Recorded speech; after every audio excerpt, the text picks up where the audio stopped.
இன்னும் எவ்வளவோ இருக்கு. தற்போதைக்கு நீங்க இதை ஃபாலோ பண்ணுங்க. நான் சொன்ன இத்தனை விஷயங்களை கடைபிடிச்சாலே மூலம் ஓரளவு சரியாகிடும்.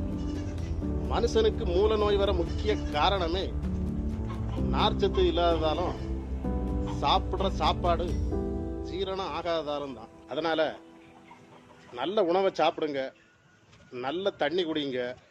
அப்புறம் பாருங்க, மூலம் உங்க உடம்பை விட்டே ஓடி போயிடும். கடைசியா ஒரு கேள்வி, மூலம் வீக்கம் வந்ததுக்கு என்ன ஏன் செய்யணும்?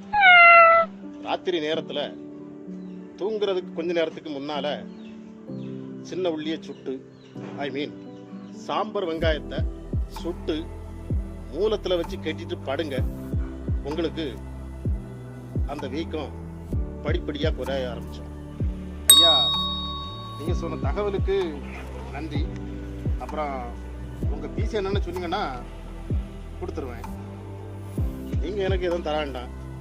எனக்கு நீங்க தரன்னு விருப்பப்பட்டா அந்த காசை கோயில் உண்டியல்ல போட்டுருங்க. சரிங்க ஐயா, நான் போயிட்டு வரேன். சரி, சந்தோஷமா போயிட்டு வாங்க.